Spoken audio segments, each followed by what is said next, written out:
Malgré un retard de seulement 4 points sur le FC Barcelone, champion en titre, et une situation encore favorable pour une qualification en Ligue des Champions, le départ d'Alonso du banc du Real Madrid a provoqué une onde de choc dans le monde du football. Sur le papier, rien ne semblait justifier une rupture aussi brutale. Les chiffres n'étaient pas catastrophiques.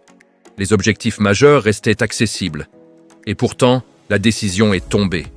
Une décision lourde de sens, symptomatique d'un malaise plus profond, d'une fracture interne entre vision sportive, gestion humaine et pouvoir institutionnel. Marca l'a résumé en une formule forte, le revirement de Florentino. Mais derrière ce titre accrocheur se cache une réalité beaucoup plus complexe, faite de tensions silencieuses, de vestiaires divisés, de promesses non tenues et d'un projet de jeu progressivement vidé de sa substance. Dès son arrivée, Alonso incarnait une idée, celle d'un football plus moderne, plus structuré, basé sur la maîtrise du ballon, l'intelligence positionnelle et une lecture du jeu héritée de ses années sous Guardiola, Mourinho et Ancelotti. Florentino Pérez voyait en lui le symbole d'un renouveau idéologique.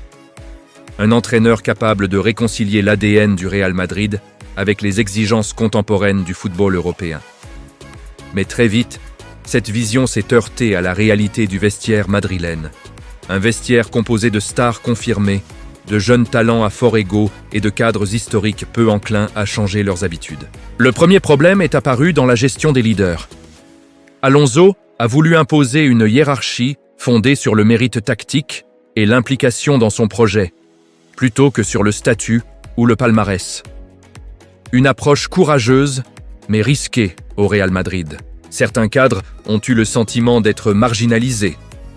D'autres ont estimé que le discours ne correspondait pas aux exigences du club. Peu à peu, des clans se sont formés. Le vestiaire, autrefois soudé autour d'un objectif commun, est devenu un espace de négociation permanente, où chaque décision tactique était interprétée comme un message politique. Sur le terrain, les premières semaines ont pourtant été prometteuses. Le Real proposait un jeu plus fluide, une circulation de balles plus rapide, une volonté claire de contrôler le tempo des matchs. Mais cette identité s'est progressivement effritée face aux mauvais résultats ponctuels, aux critiques médiatiques et, surtout, à la pression interne. Alonso a commencé à douter, non pas de ses idées, mais de sa capacité à les faire accepter. Et c'est là que tout a basculé. Le manque d'harmonie dans le vestiaire a conduit le technicien espagnol à renier, en partie, son approche initiale. Les sorties de balles travaillées ont laissé place à un jeu plus direct. Le pressing coordonné a été abandonné au profit d'un bloc plus bas. Les principes collectifs ont été sacrifiés pour redonner de la liberté individuelle à certaines stars. En tentant de calmer les tensions, Alonso a perdu ce qui faisait sa force, la cohérence de son projet. Aux yeux de certains joueurs, il est apparu comme hésitant. Aux yeux de la direction, comme fragile. Et aux yeux des supporters, comme un entraîneur qui ne maîtrisait plus son équipe. Florentino Pérez, fidèle à sa logique institutionnelle, observe toujours à distance avant d'agir. Mais lorsque les signaux d'alerte se multiplient, fuites dans la presse, critiques voilées de joueurs, performances irrégulières, le président du Real n'hésite jamais longtemps. Le fameux revirement évoqué par Marca n'est pas une impulsion soudaine, mais l'aboutissement d'une réflexion stratégique. Florentino a estimé que le projet Alonso, pourtant séduisant sur le papier, ne parvenait plus à fédérer. Et au Real Madrid, la perte du vestiaire est un péché capital. Ce qui rend cette décision encore plus controversée, c'est le contexte sportif. 4 points de retard sur le Barça, ce n'est pas un gouffre. Une qualification en Ligue des Champions reste à portée. Mais le Real Madrid ne raisonne jamais uniquement en termes comptables. Le club raisonne en termes de domination, d'aura, de trajectoire. Et la trajectoire semblait s'infléchir. Non pas vers l'échec immédiat, mais vers une lente érosion de l'autorité et de l'identité collective. Alonso a aussi payé son manque d'expérience à ce niveau de pression. Être un grand joueur ne garantit pas d'être un grand entraîneur, surtout dans un club où chaque choix est disséqué, amplifié, politisé. La communication, interne comme externe, n'a pas toujours été maîtrisée. Certaines décisions tactiques ont manqué de clarté. Certains changements ont été perçus comme des concessions plutôt que comme des choix forts. Et au Real Madrid, le doute est contagieux. La presse madrilène, notamment Marca, a joué un rôle clé dans la construction du récit. En mettant l'accent sur Florentino Pérez, le quotidien souligne une vérité fondamentale. Au Real, l'entraîneur n'est jamais totalement maître du destin. Le pouvoir ultime reste présidentiel. Et lorsque le président estime qu'un cycle ne mène plus vers l'excellence absolue, il tranche. Peu importe les nuances, peu importe les contextes favorables apparents. Il serait cependant injuste de réduire l'échec d'Alonso à une simple incapacité personnelle. Le Real Madrid traverse une période de transition complexe. Entre renouvellement générationnel, exigence de résultats immédiats et pression médiatique permanente, le poste d'entraîneur est devenu l'un des plus instables du football mondial. Alonso est arrivé avec des idées, mais sans le temps nécessaire pour les ancrer durablement. Et le Real Madrid, historiquement, n'accorde que rarement ce temps. Ce départ pose aussi une question plus large. Le Real Madrid est-il réellement prêt pour un projet de jeu structuré à long terme?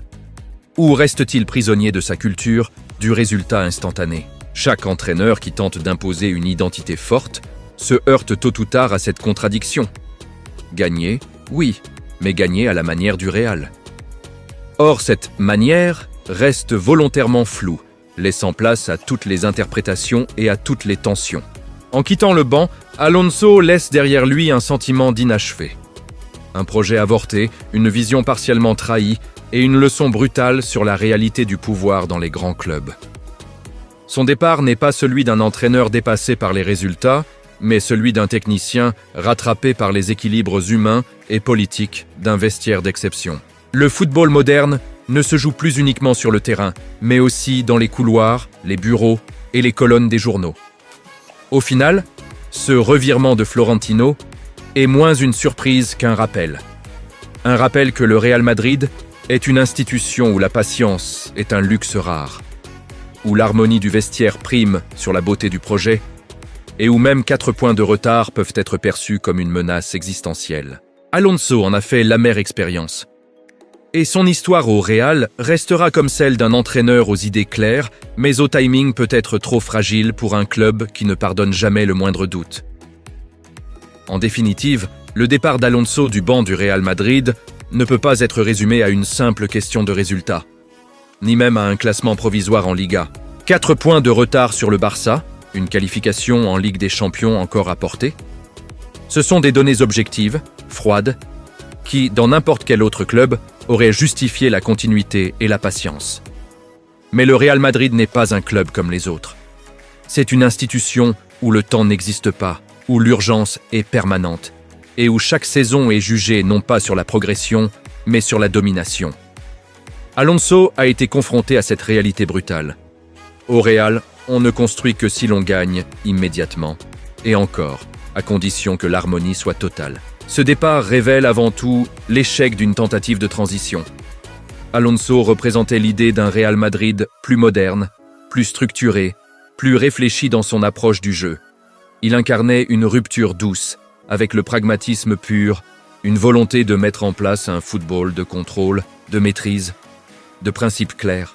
Mais cette ambition s'est heurtée à un vestiaire complexe, composé de stars aux attentes élevées, de leaders attachés à leur liberté, et de jeunes talents encore en construction identitaire. Le projet n'a jamais totalement pris, non pas par manque de qualité, mais par manque d'adhésion collective. Et sans adhésion, aucune idée ne survit dans un club de cette envergure. L'une des grandes leçons de cet épisode, c'est que le vestiaire du Real Madrid reste l'acteur principal de toute dynamique sportive. Lorsqu'il est uni, il porte l'entraîneur, transcende les tactiques et défie la logique. Mais lorsqu'il se fracture, même les projets les plus cohérents deviennent fragiles. Alonso a payé ce déséquilibre. En cherchant à apaiser, il a concédé. En concédant, il a dilué son message. Et en diluant son message, il a perdu l'autorité nécessaire pour diriger un club où l'autorité est constamment mise à l'épreuve. Florentino Pérez, dans cette histoire, n'est ni un bourreau aveugle, ni un sauveur visionnaire. Il est fidèle à sa logique, protéger l'institution avant tout. Son fameux revirement n'est pas une trahison personnelle envers Alonso, mais une décision stratégique froide, dictée par sa lecture du pouvoir et de la stabilité. Pour Florentino, un entraîneur qui doute, qui ajuste son projet sous la pression interne, devient un risque à moyen terme. Et au Real Madrid, le risque est inacceptable. Le président a donc choisi la rupture plutôt que l'usure lente, fidèle à une tradition qui privilégie le choc à la transition. Cette décision pose toutefois une question fondamentale pour l'avenir du club.